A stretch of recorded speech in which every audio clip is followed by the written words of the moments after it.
All right, fellas, you know how this works. Is it your first rodeo? No photography of any kind.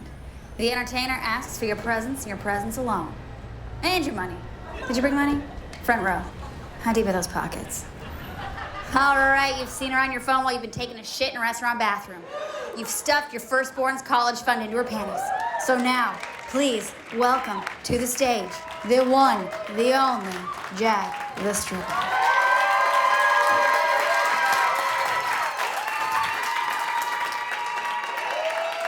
Hi. Wow, it's the last show. I better not fuck it up. I'm really excited. I'm really grateful for this process. I love that I put myself through this. And I love that this is the last fucking time. You ever been treated like shit by somebody who was in a lot of pain?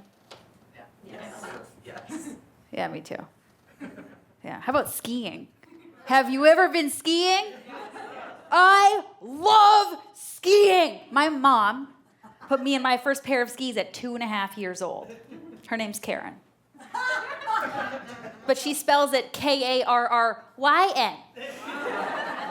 Because she's different. So like when you're 2.5, skiing isn't really much of anything. We were just like in the backyard in these boots, just sort of like shuffling around. But by the time I was 15, my mom, my sister, and I all became instructors. Because that's how you get a free ski pass. And the single mother invented the life hack. I love skiing. I love going up the chairlift. The view is beautiful. But getting to the top is not the point. No, the real thrill is flirting with gravity as you go flying back down.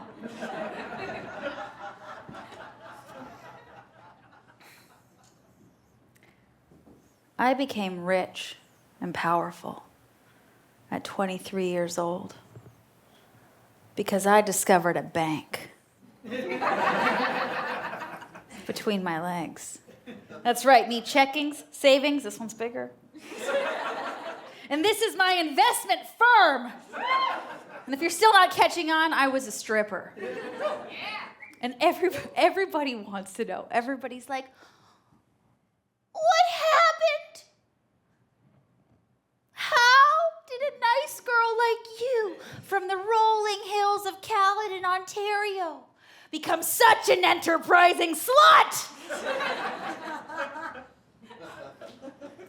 Well, I was in Australia on a working holiday visa, but you've only paid for an hour, so I'm going to give you the abridged version, which is that I was hungry. I was just tired of eating 99-cent bags of oatmeal, and I was like, fuck it. I'm going to shave the lower half of my body. I'm going to do a quick Google for gentlemen's clubs near me, and I'm going to go and audition. And I stripped all over the world for just shy of a decade. Yes, yeah, woo, woo, woo, woo, woo. Yeah, you should be wooing. It was the only job I ever took seriously. Okay, I was a waitress before, but I don't care about what you want. No, I don't want to refill your water glass. I want to sit in your lap and I want to listen to all your secrets. I could tell you about the daily specials, or I could just show you the prettiest roast beef sandwich you've ever seen. I got fired. No, I always wanted to be in show business. I wanted to be a dancer. But I just never thought I was good enough. Not talented enough, not technique enough, not rich parents enough. But with stripping, all you gotta do is show up and believe in yourself. Yep. And if you don't believe in yourself, you can believe in the rent you have to pay next week. So, I wrote this entire show with my bathwater. I'm a very serious artist. So after a year of stripping in Australia, of being so hot, making all this money, of having an accent, I got to be exotic. Me. But my visa was ending. So I was in the dressing room talking to this Kiwi stripper, and she was like, you should move to New York. You make a lot of money there. So, based on one stripper's opinion,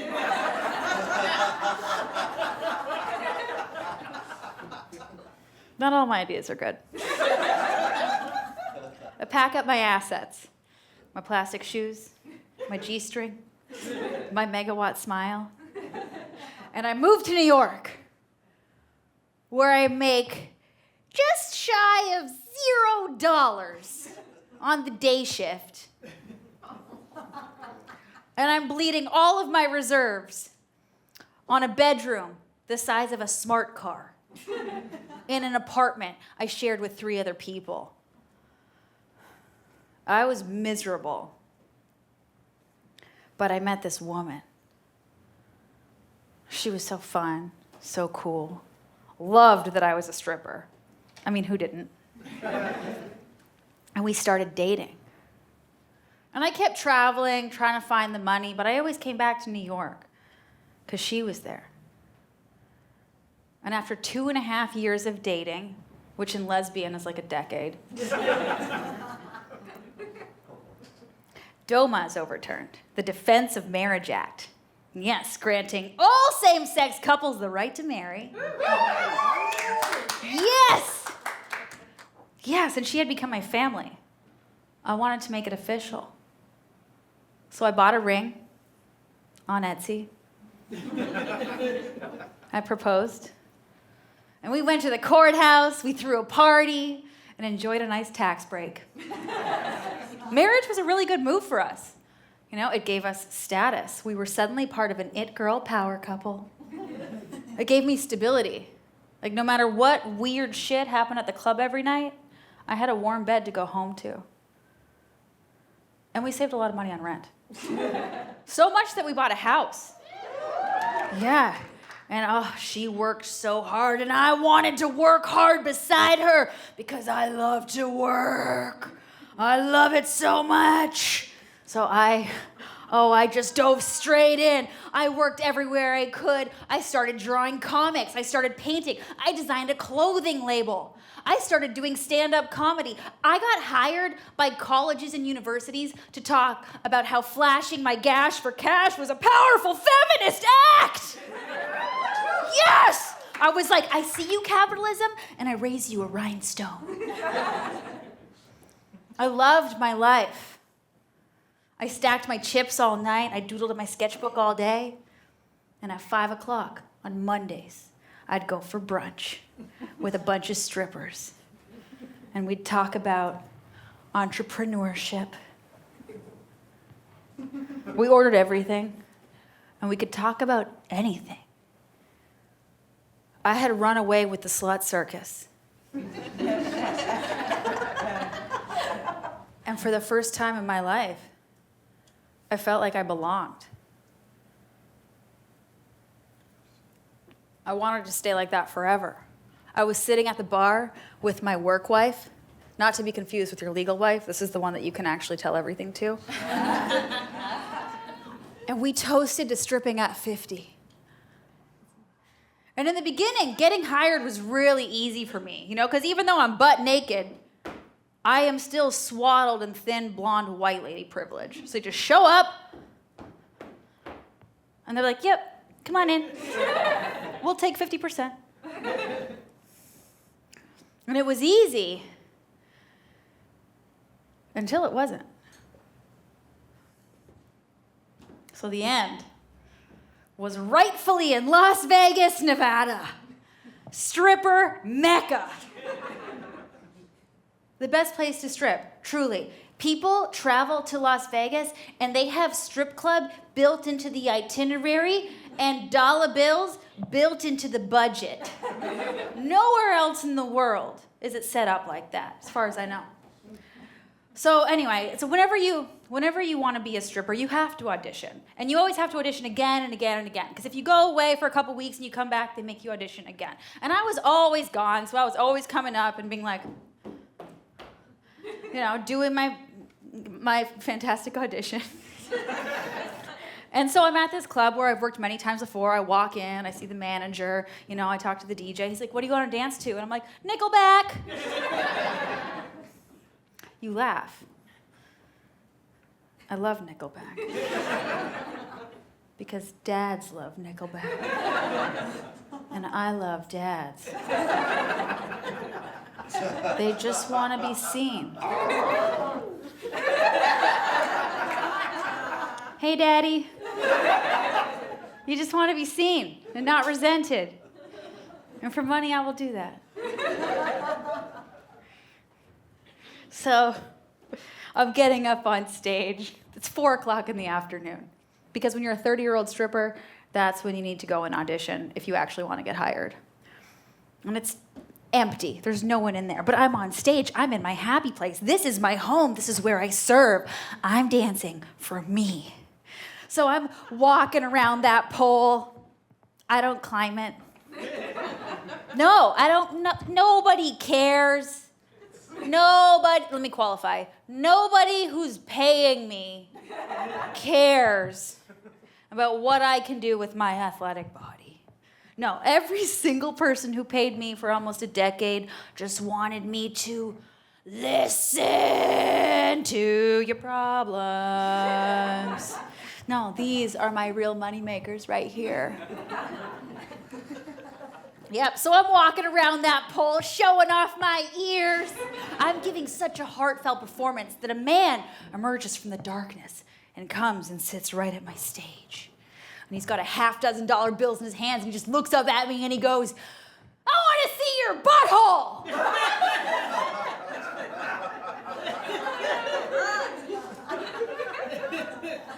So I show him my butthole, as you do. He proceeds to give me 2 of those $6. And I continue dancing to 2 Nickelback songs that sound the same.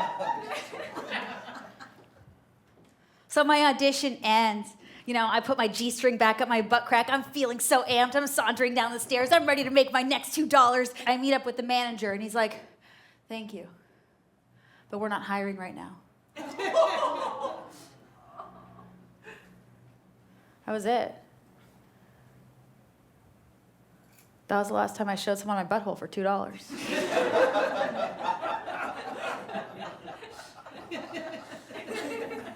I didn't realize it at the time. I thought I could always go back. And everyone's like, ageism. I'm like, that doesn't make any sense. I'm getting hotter every day. I think it was my big fat mouth, because I asked a lot of questions. I was like, why is a lap dance still $20 when it's been $20 for 30 fucking years? The price of a cup of coffee has since tripled in value. Why are we doing more for less? Why? Keep asking questions. It might cost you your job. And the truth is that the one thing that made stripping feel safe for me was my anonymity.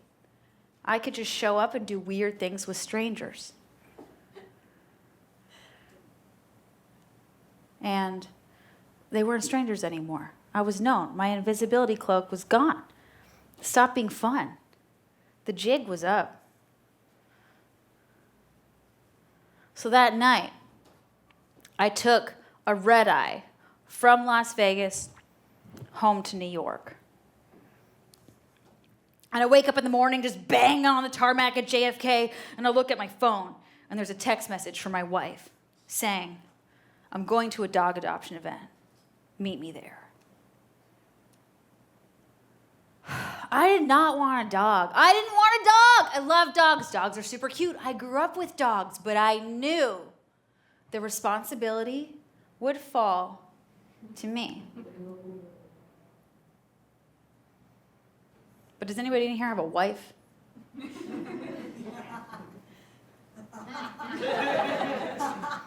Well, if you want one,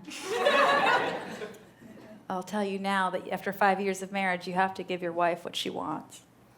So, with a Las Vegas neck pillow around my neck, I get in a car at JFK Airport, and I take it directly to a church basement in Brooklyn where a bunch of people and a bunch of dogs are getting to know each other. And my wife is just standing there holding this tiny brown dog. And we take her for a walk, because that's what you do when you're going to adopt a dog. You take it for one walk around one block, one time. And then you decide if you want to take it home for the next 10 to 15 years. It's January. And we're outside and we're trying to take this dog for a walk, but at every entrance, she's just trying to get back inside because she's cold. And I'm looking at her, and it's like, looks like a tree frog in the Alps. It doesn't make sense. She wasn't biting anyone. She wasn't barking like crazy. So we took her home. And the responsibility fell to me. And I loved it! I loved it. Oh, we spent every single day together. Just her, me, and my art supplies. I went from full-time stripper to full-time dog mom overnight. I named her Nomi after Elizabeth Berkley's character in Showgirls. Because she was just always on my lap, dancing. She taught me so much about myself. Like, I, too, benefit greatly from 3 walks a day. I, too, like to start my mornings with a nice pee outside. I like the wind. Dries it right off. And I, too, need to be able to run free off a leash.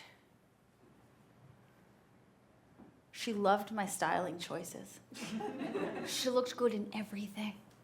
And she hated my phone. Every time I would try to take a picture of her, she'd be like,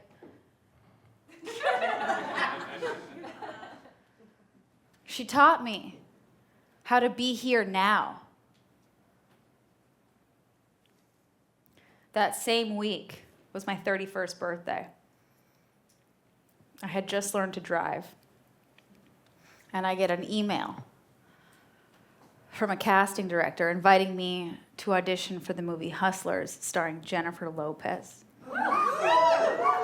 And I remember I was trying to parallel park, and I was like, I'm gonna be in that fucking movie. I was determined. So I show up at the audition. I love my auditions. Well, I don't, but I do them. And I'm wearing a crushed velvet buttered yellow tracksuit, my lucky white stripper shoes, this fresh powder blue manicure, and I just razzle dazzle with all my stripper charm. I get the part. Didn't even have to show anybody my butthole. And I meet the writer and director, and she offers me, in addition to a small role in the film, the role of stripper consultant. Yes, that's right. I got hired for my opinions. I went to work every day, and I got paid to do 2 jobs at the same time. It was amazing. Yeah, because, look, that's how I like to do it. Sure, I like looking hot on camera. I do. But you know what I like more? Shaping the narrative.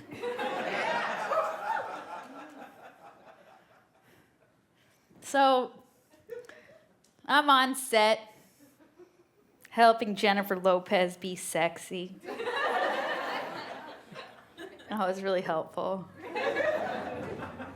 But then the acting part comes up, where we have a scene together. The one scene that Jennifer and I have together, we're in the dressing room. And my character has a brand new pair of enhanced boobs. And Jennifer's character is assessing the craftsmanship. So I don't have enhanced boobs. My boobs are amazing bananas. So I had a lot of support in movie magic to make them look as the script suggested. We had cutlets, we had contouring, we had this elaborate halter top. We had a lot of union jobs on the union job. So we're in the dressing room in this scene, workshopping it. Jennifer's just, feeling me up. It's work. But she's not sold on it. She's like, can we try it without the top on?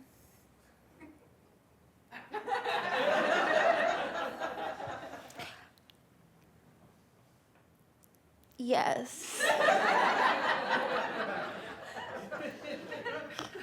So I take my halter top off. The cutlets flap on the floor. My boobs fall out. Jennifer picks them back up. And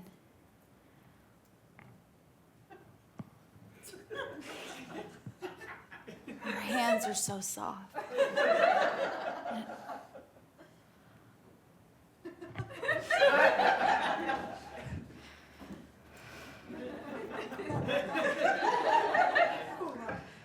We had a moment.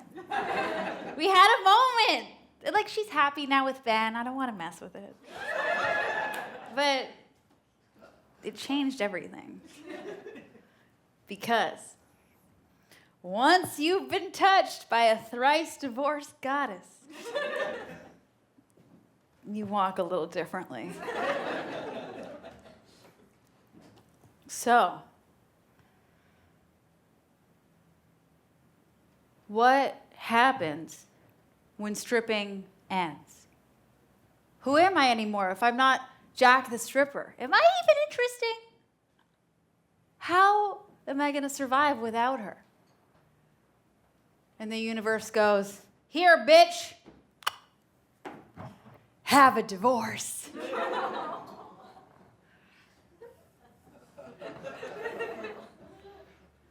I'm codependent. You know what that means? Yeah. It means that I may or may not only fall in love with alcoholics. And I've been doing a lot of research on this. There's meetings, there's books, I'm doing all of it, right? And I'm like, how does this keep happening? So I asked Google, I'm like, hey Google, how common is alcoholism? And Google is like, 12.7% of the general population struggles with alcoholism and addiction.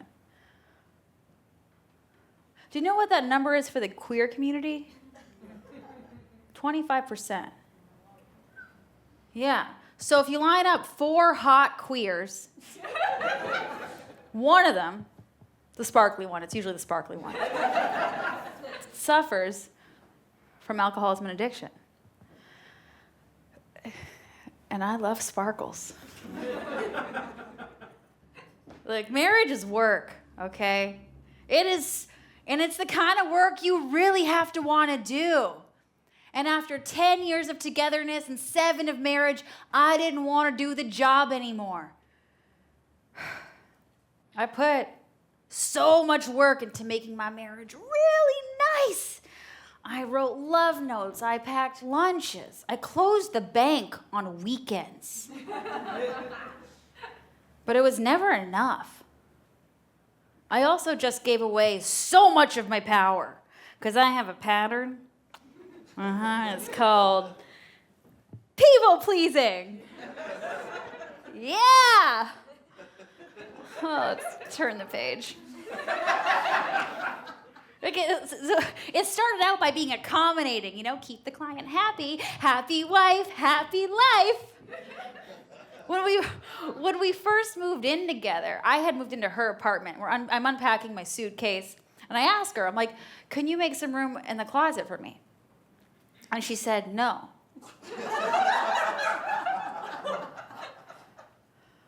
We can laugh about it now. No, she was like, you can hang your clothes in the kitchen. I know, it doesn't make sense. Nothing about living in Brooklyn makes sense.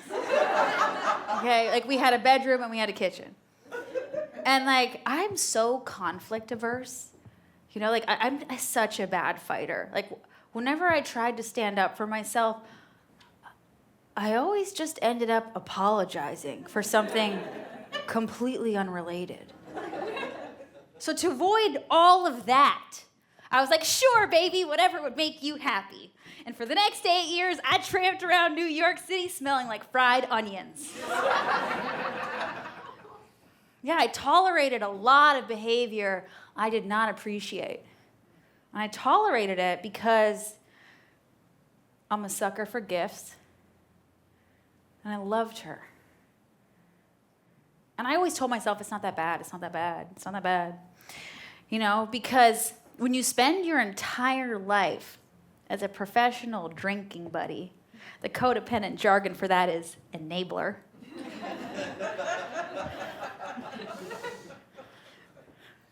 It's not only what you know, it's how you make a living. It's how you survive.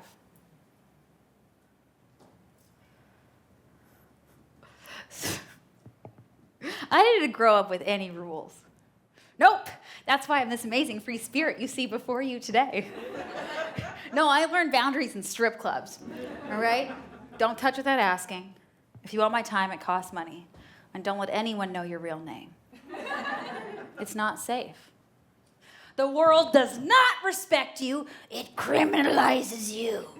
So be sure to stay hidden.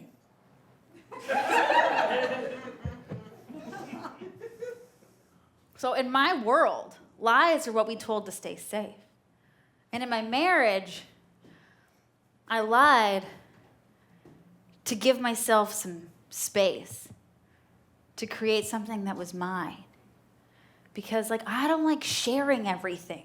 I'm an Aquarius. My biggest turn on is being left alone. In grade 1, my teacher, Monsieur Claude, wrote in my report card, Jackie doesn't like sharing or group activity. She thinks nobody pulls their weight and everyone's just trying to steal her ideas.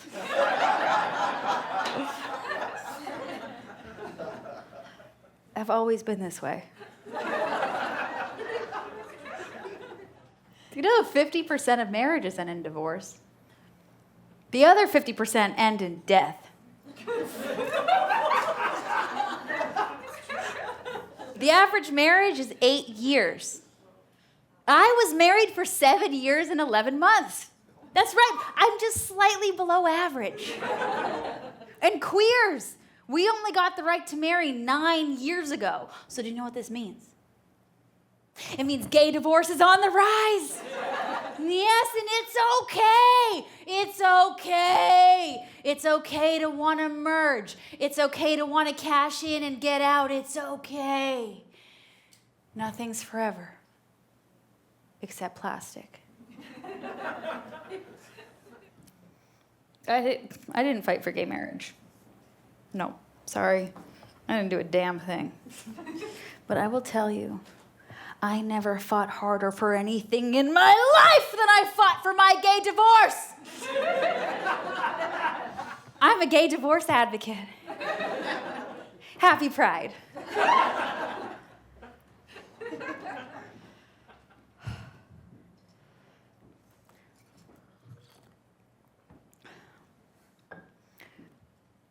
All right, so everybody asks, especially married people.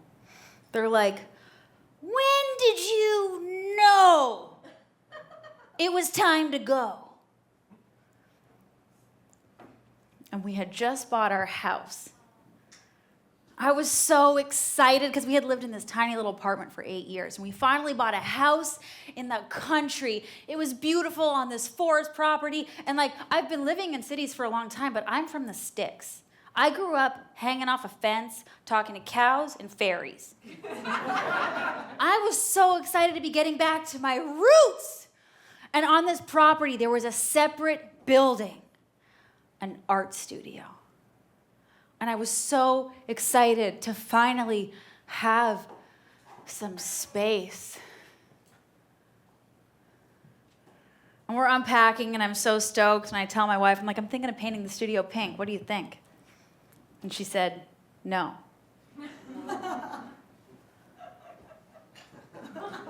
So I did what any serious artist would have done, and I painted it anyway. You know where that got me? couples therapy. Yep, for $145 an hour, I sat in a basement apologizing for the betrayal of making a choice for myself and taking up space. Didn't matter that I was the artist in the family. It wasn't my studio. It was our studio. So I remember after therapy, I'd go to my friend Shannon's house. She made me ribs and jalapeno cornbread. I love ribs. Yeah, delicious. And I remember I'm sitting at our kitchen table and there's just barbecue sauce all over my mouth and all up in my fingernails. And I tell her, I'm like, Shannon, I love her so much. But if she can't accept my colors, this isn't going to work. I tried to leave so many times, but I only ever got as far as my girlfriend's couches. Then we had a little pandemic.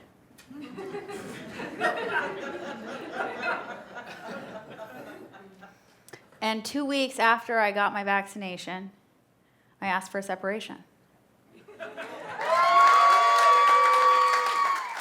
Yeah! I had a lot to figure out.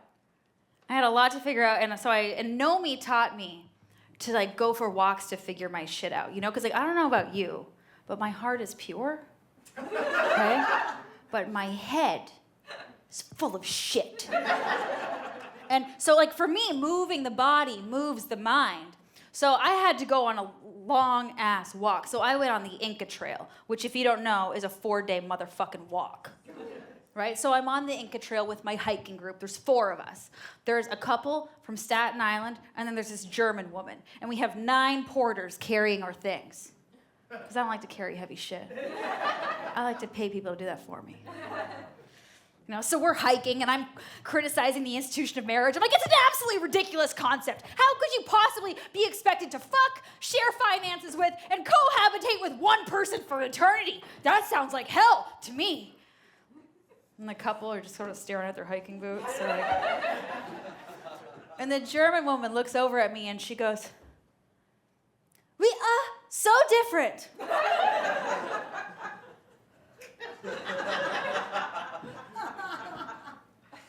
So living in New York for 10 years, I love New York. Oh my God, what a drug that place is. I was so obsessed with making money. I didn't actually spend much time thinking about what my spirit needed. That's where Nomi came in. She'd be like, "Bitch, put down your phone. Go play outside. Smell something. Even if it's a butthole. Just have the experience." I was so out of touch with what I wanted. I spent $3,000 on a mattress thinking it would help me sleep better, when really I just needed to sleep alone. So, what is divorce? It's shrouded in mystery, mostly stigma, right? Because when I got married, I was like, this is for love, right? And you think it's for love, but then when you get divorced, you realize it's just been about money the entire time. Because divorce is about the equitable division of assets. You take everything that you've acquired in the 10 years that you've been together, and you figure out how you can slice it down the middle and call it fair. So we had our beautiful dream house. We had a rent-controlled apartment. We had a 2015 Subaru Outback with 75,000 miles on it.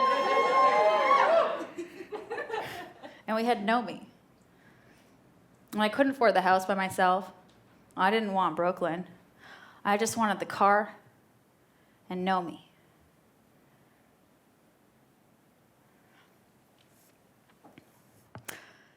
So it was time to hire a lawyer. You ever done that before? Lawyers are an investment. I have never given so much money to one individual in my entire life. It's a lot like hiring a dominatrix. Yeah, it's expensive. It's by the hour. No one wants to waste their time. I found my lawyer because she was famous in the New York Post for a lesbian dog custody battle. And as you know, I don't like to fight. So for $575 an hour, I paid someone to do that for me. The day we picked up Nomi at the dog adoption event 3 years earlier, I failed to notice that when they issued us the dog license, my name wasn't on it.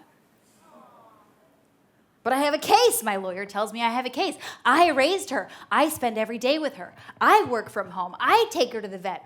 Whose armpit does she barf into when she's sick? Mine! Because I'm her human. But I don't have the receipt. But for $575 an hour, I can fight for her.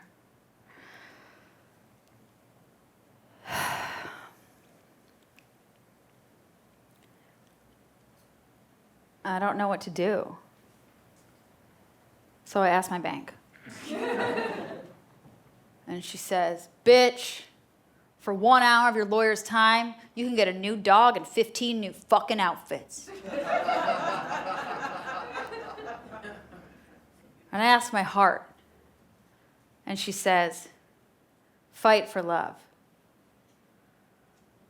When you meet someone who truly accepts you, hold on to them. So I'm on the phone with my lawyer, not really sure which way to go, and she's like, look, I'm charging you for strategy. I'm charging you to figure out how I'm going to approach this case. And when you don't know what you want, that doesn't help me.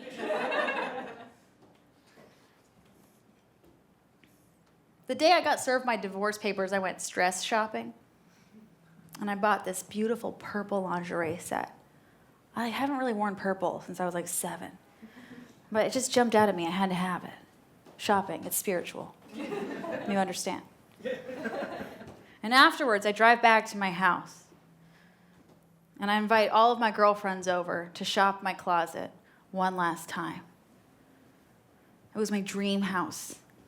I drew a picture of it when I was 10, and I bought it at 30. Art camp started there. Art camp originally just started out as a bunch of strippers getting together to do arts and crafts. Okay? But then I learned you could call that an art collective. Yeah, we started a movie production company and shot our first movie last year. That's right, yes.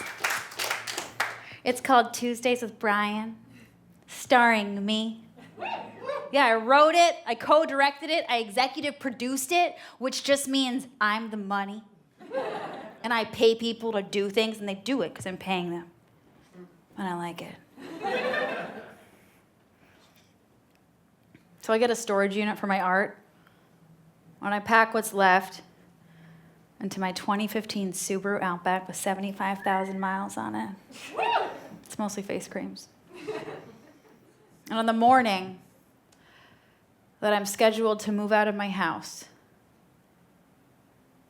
I put Nomi in her favorite red hoodie, and I drop her off at daycare, not knowing if I'll ever see her again. I just said, if she's meant to come back to me, she will. And I just sob all the way to the mall, get a spray tan, and I drive home. But where is home anymore? I don't know. I still don't know. But for this part of the story, home is where I grew up. The Greater Toronto Area. Woo! Yep, and I'm sleeping on my mom's pull-out couch in her partner's office. I'm not divorced, but I'm waiting for the paperwork that says that I am. Paperwork that has to be signed and notarized in the state of New York. I wait 2 months.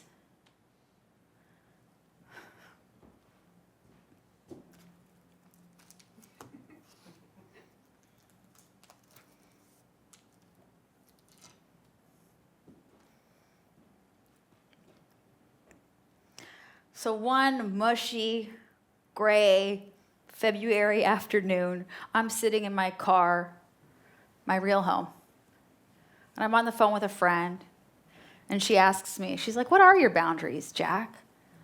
And I'm like, my boundaries are great. If I don't like something, I just leave. It might take me 10 years, but I'll do it. So I'm in the nail salon getting a fuchsia coffin tip manicure, the divorce manicure if you need to ask for it. And I'm wondering, what the fuck am I gonna do in Toronto in the wintertime for 2 fucking months? And the universe goes, here, bitch, have a rebound. Yes! All right, we're about to have some sex. Okay, so this rebound started like 12 years ago. We went to college together. I went to McGill University. That's Canada's Harvard, if you don't know. Yeah, I have a degree in Russian literature. Yeah, I wanted to grow up to be frivolous and important, so I started there. My Russian is exceptional. It's so good. Here's the one phrase that I remember from my degree from Canada's Harvard. Я хочу жить в Калифорнии. Which translates to, I want to live in California. So anyway, this person runs into my best friend, Mal, who lives in Toronto. And they ask after me, and Mal's like, oh, yeah, she's doing great. Her career's going pretty well, but she's going through a divorce. And they say to her, well, imagine just walking straight out of the Carhartt catalog, mugging. And always touching their hair. They're like, well, tell Jacq when you see her, I'd love to make her feel better. I want to feel better. So I meet up with them. I tell them, I'm like, I'm going through a divorce. I'm moving to LA, but I'll be here for 2 months. So we proceed to have this whirlwind love affair that involves some travel, but mostly just a lot of really fantastic sex. It was thorough. No rock unturned.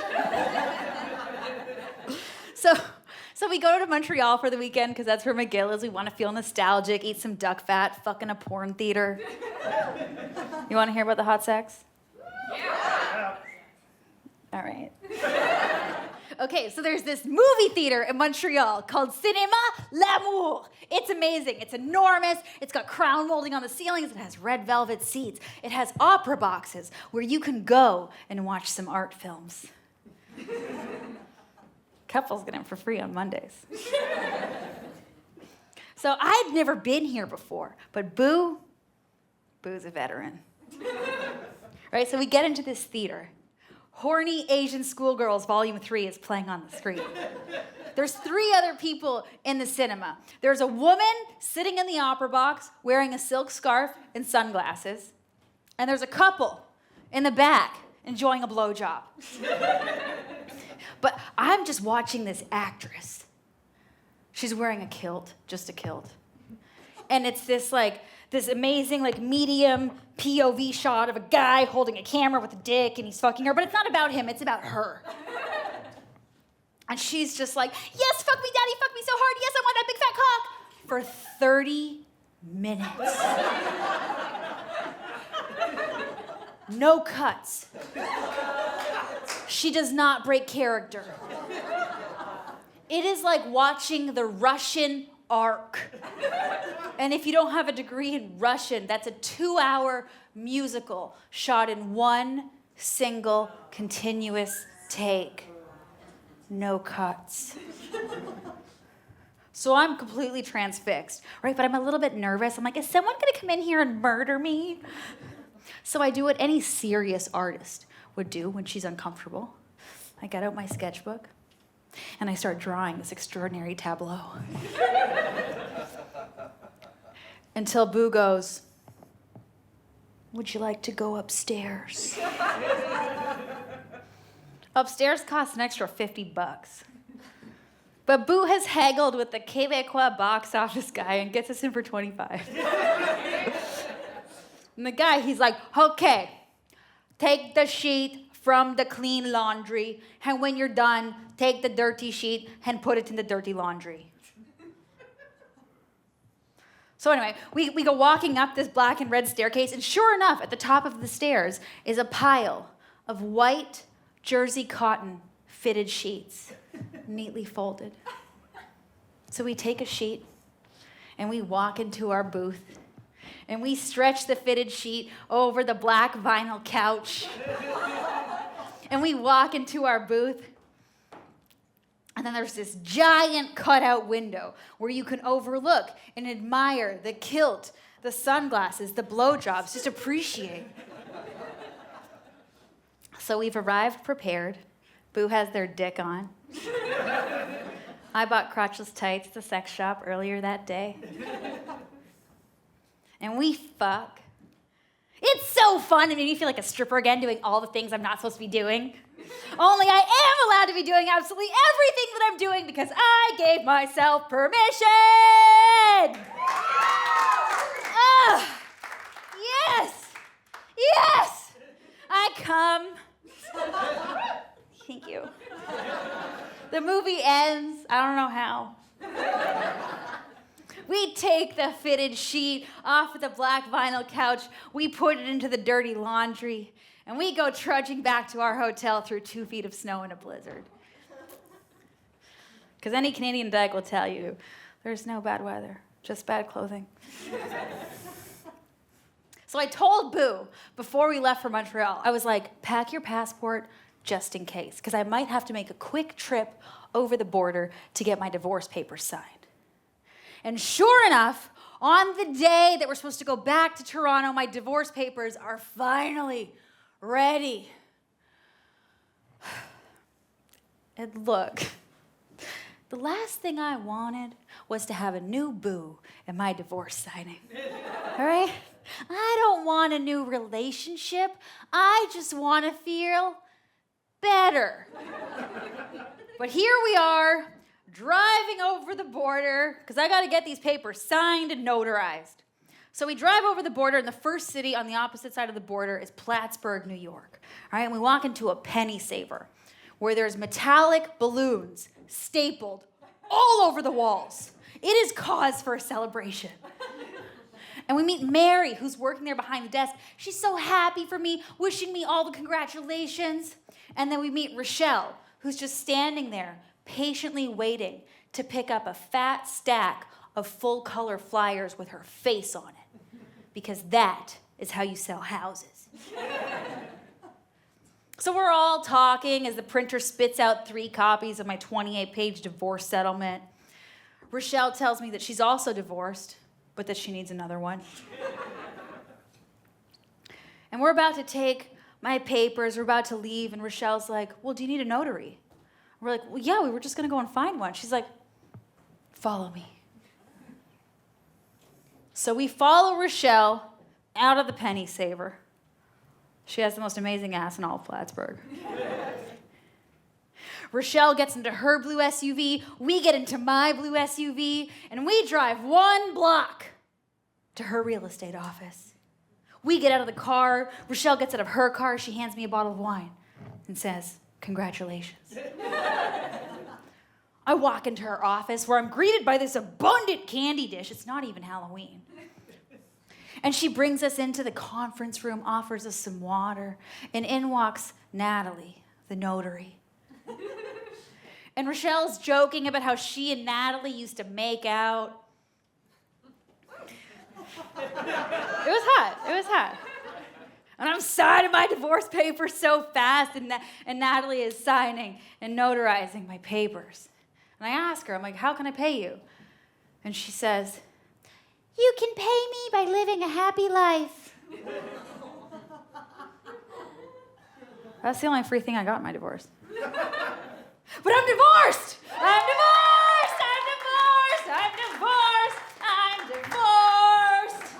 And here's how I want to celebrate.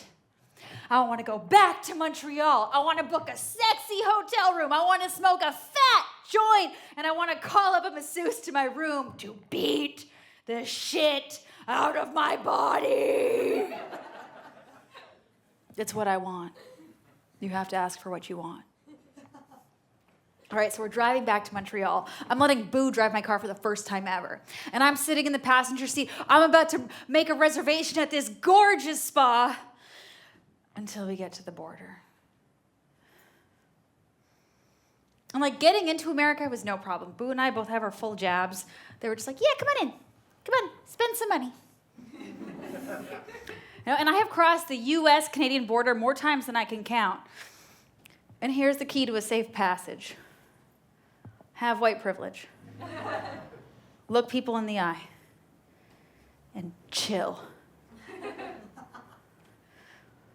So Boo, who's whiter than I am because they don't have a spray tan, pulls up to the window, rolls down the window, hands over our passports, and just starts touching everything. Their hair, the radio, their hair, the radio, their hair, the radio, the charging cables, their hair. And I'm like, fuck. They searched the whole car, dicks everywhere. They confiscate my CBD. And they tell us that because we don't have a PCR test, we are therefore non-compliant with Canada's COVID-19 protocols and are therefore subject to 5 years in prison. And if we don't want to go to jail, we can just turn around and go back to America. So we turn around and go back to America. But we have to cross the border again into America. So Boo drives up to the window, rolls down the window. The wind is so cold it could just bite your tits off. Hands over the passports. And the border agent, he's trying to protect himself from the wind, so he's just opened the window, just a tiny little crack. And he's like, so you need to go and get a science stick? And we're like, yeah. How do you two know each other? We're dating. What do you do for a living? I tell him I'm a hand model. Boo says they're a carpenter. Oh yeah, what kind of tools are you rocking? Boo says something about Milwaukee. So you live in New York? No, I'm moving to LA.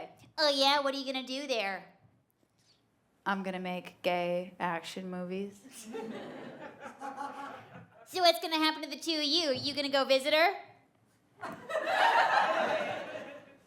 Boo looks at me. Border agent looks at me. I look at both of them.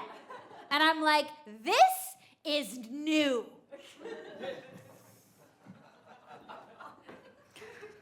So the border agent lets us pass. Boo and I each spent $150 on a science stick. Kissing our sexy hotel budget goodbye. And it's late, so we just check into a motel and call it a night. And the next day, we're like finally driving back to Toronto, and the sun is setting. I'm stoned in the passenger seat, Boo's driving, and like I've driven that same stretch of highway. It's 6 fucking hours of one line, okay, between Toronto and Montreal. I've driven it more times than I can count, and I always just thought it was so drab, so gray, so straight, so everything that I'm not.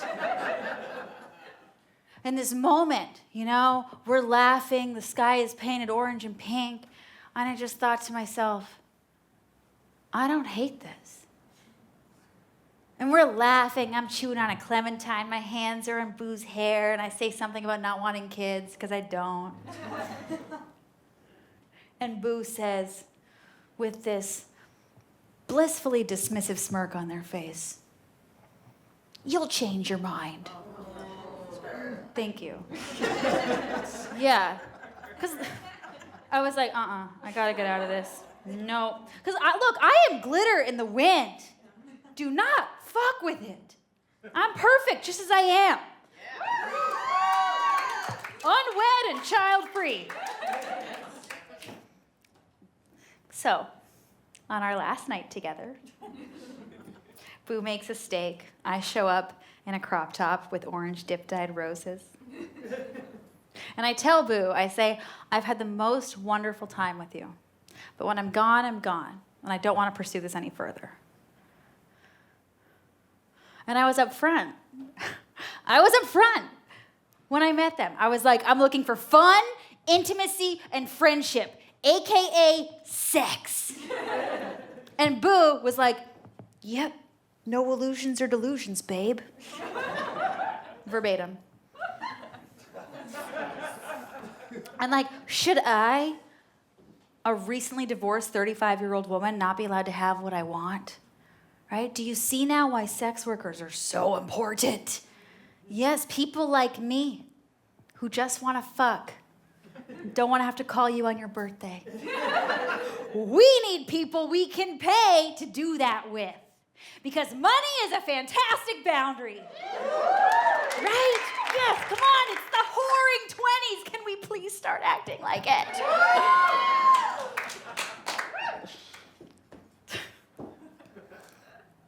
But when you get fucked so good, you say stupid shit.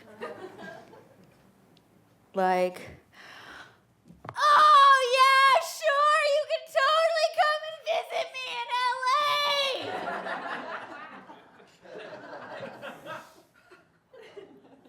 LA. Look, I meant it when I said it, right? I was like, sure, come visit. But had I taken 5 deep breaths between eating the steak and taking the Molly to go to the strip club, maybe I would have come to the conclusion that no, I don't want you to come and visit me in LA. And I said this because I'm afraid of people not liking what I say. I'm afraid of people's anger. But I'm also learning that I'm a 35-year-old woman. I just need to get the fuck over this. I need to be unlikable. Or maybe I just need to accept that I might already be a little bit unlikable.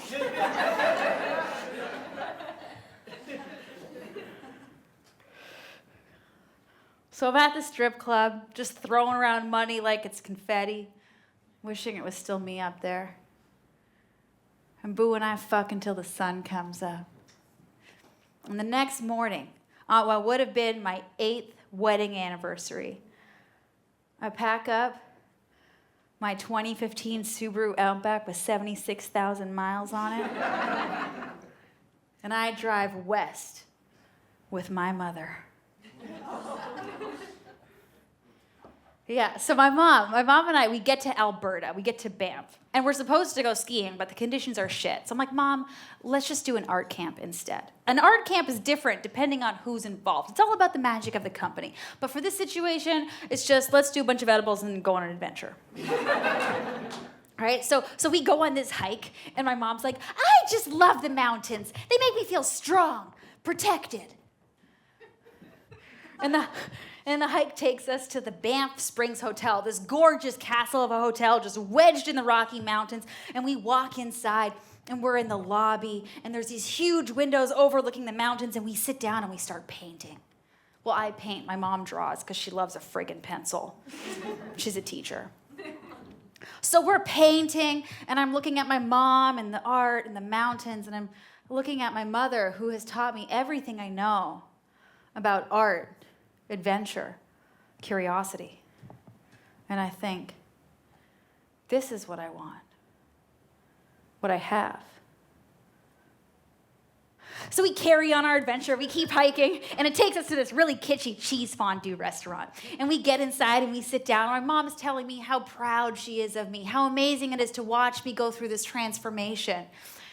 And she's like, I always just wanted you to be free, to be whoever you wanted to be. I didn't want to impose too many structures or limitations. And I'm just like scraping up the cheese with some gluten-free bread I snuck in myself. And I'm like, I don't remember any rules. And she's like, well, yeah, I didn't want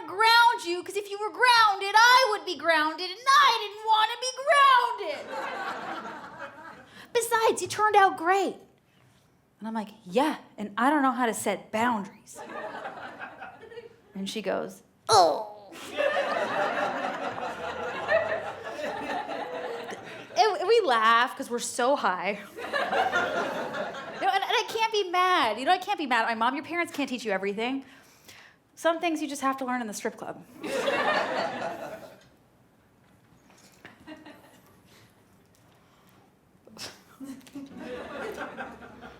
So I go back to the lodge where we're staying, and I put my feet up against the fireplace.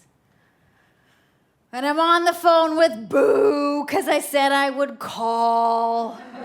And they're telling me about their day and their colleagues and what they're doing that night. And I'm like, I don't care about any of this. And they're asking if Easter is a good time to visit. And I'm like, fuck, I'm in a relationship. So my mom, she has to fly back to Toronto because her partner is getting a hip replacement surgery and she needs to go do sexy nurse shit. And I am driving south. Alone. Oh my God, masturbating without interruption, singing along to Hanson. Oh, it's so beautiful out. The mountains are white and jagged and all around me. And I pull over to the side of the road. I get out of my car. I peel an orange and I eat it by the side of the river. My phone doesn't work. This is paradise.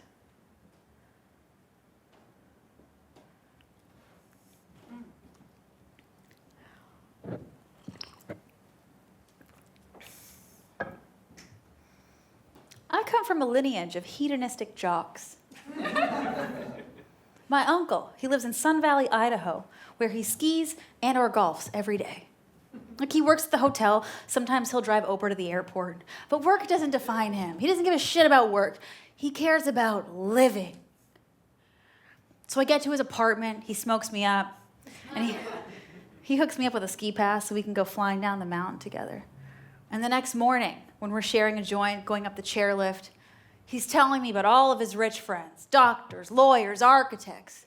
They all work doggedly their whole lives. And when they finally retire at the age of 65 to live the mountain life of their dreams, 3 months later, they have a heart attack. And they die. And this isn't just one guy. This is a pattern. So I'm just standing at the top of the mountain, staring at my bowl of chili. The higher you get, the higher you get. And I'm thinking, I don't know how much time I have. I know how much money I have, or don't, at this point, but I don't know how much time I have. How do I want to spend it? So I go back to my uncle's apartment. I get in the hot tub, and I'm watching the skiers weave down the mountains. And I call Boo.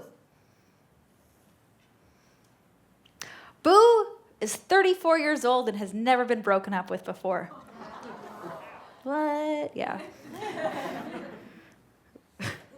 So, 2 weeks before their 35th birthday, I do the honors.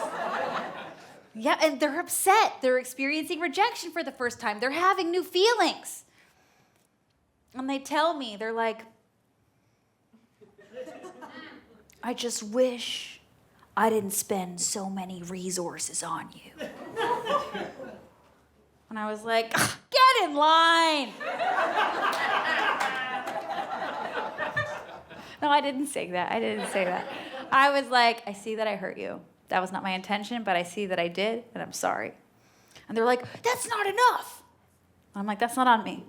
That's on you. I don't want to spend any more time on this. I'm going to hang up now. Goodbye. Did you hear that boundary? Yes. I had to block them. Yeah, they sent me a song in the middle of the night called Liar. It was a good song. You know, they sent me a lot of good playlists that I still enjoy sometimes. You know, it's not that it was that toxic. It was just that I didn't trust myself enough not to respond with, "Are you free for phone sex in 10 minutes?" So my uncle, he comes out to check on me because apparently there's a lot of hot tub related deaths in paradise. And he's like, "Come on, let's go shopping." My uncle is the perfect man. He sits in his truck and reads the newspaper while I shop. Yes, and 30 minutes later, after I emerge, he's like, "What'd you get?" And I show him, I'm like, "Look at this brand new snakeskin print silk lime green blouse, tag still on, never been worn." And he's like, "That's great, honey." I mean, it's great. Look at it. It's cute. He tunes up my car, gives me a hug, and he hands me a giant vitamin C container filled with weed. And I drive south and west to California. Yes. Last summer, a friend took me to an Angels and Airwaves concert. It was so much fun. She hooked us up with VIP tickets. We had this opera box, and we're bopping around, dancing, feeling so nostalgic for being a teenager doing fucking nothing. And we're having such a good time until this couple, they're newlyweds, bust into our booth. And the bride, she's like, "My husband is such a big fan. Can we dance with y'all?" And by such a big fan, she means he has a tattoo of Tom DeLonge's face on his arm. And I'm like, "Please, dance." So we're all dancing, having a good time. Groom's about to just go off the balcony. They're having such a good time. And the show ends, the lights come up, and we all get to talking. They're on their honeymoon. And they ask about me. And I tell them, I'm like, "I'm going through a divorce."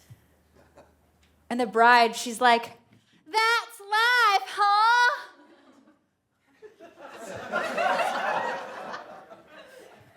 Smart lady.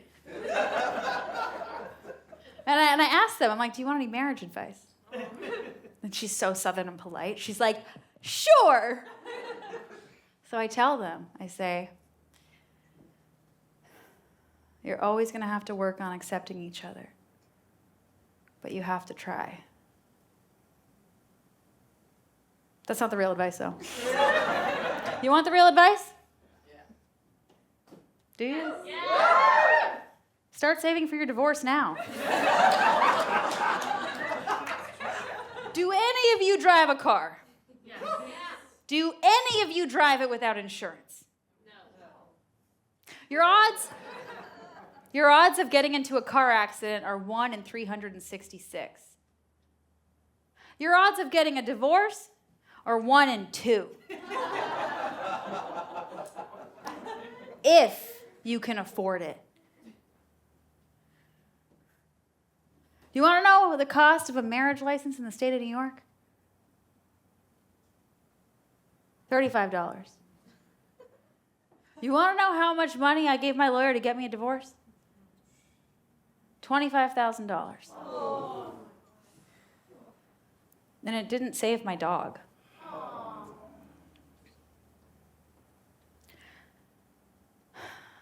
So I'm driving. And I finally catch a glimpse of the Pacific Ocean.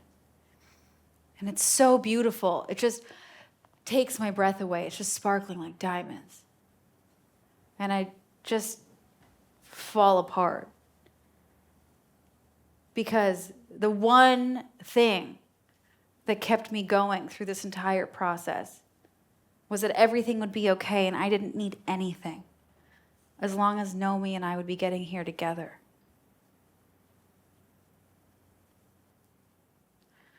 So I finally get to LA. I smell like my car. And I check into a hotel and ask for a room with a tub. I kind of just want to sit around and feel sorry for myself forever. But the woman at the front desk gives me a coupon for drinks and a snack and tells me that there's live jazz playing in the lobby.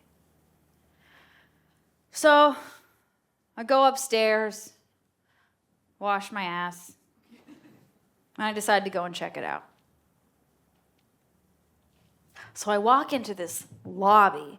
It's enormous. It's this giant cave, and I sit down on this couch, this giant plushy couch, just right in the center.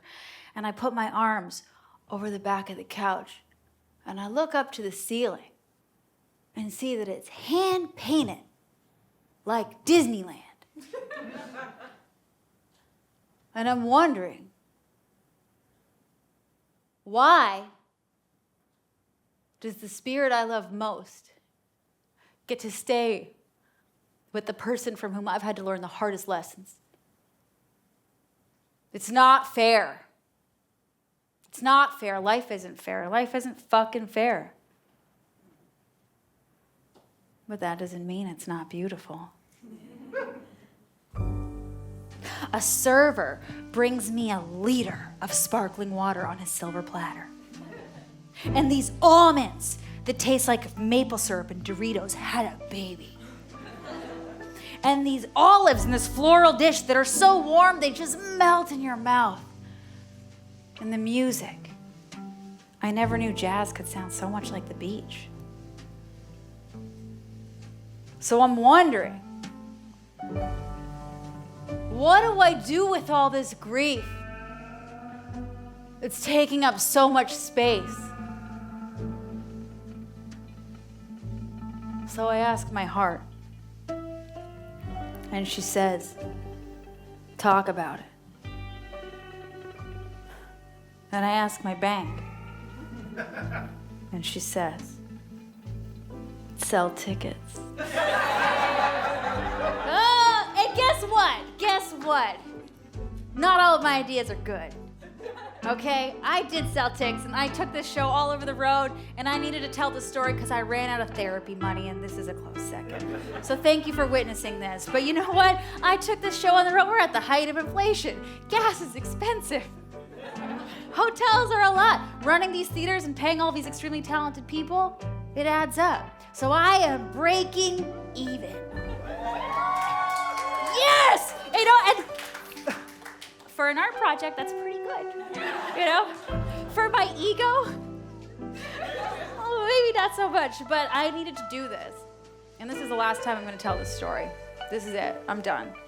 And it's taken me on this incredible journey where I've had a lot of people help me along the way. And I've done a lot of crying and reflecting on how I ain't shit in this beautiful way. In this really beautiful way. So I'm never gonna tell this story again. I'm gonna burn this, not the plastic. I'm gonna burn this, and I'm never gonna talk about it again. I'm gonna take the lessons with me, but I'm not gonna relive this anymore. It's time to let it go. And this is what I had to do it. So thank you for being here. Thank you for being part of this. I am divorced in paradise, and I'm never telling this fucking story again. Yes, throw money at me. Yes. Thank you.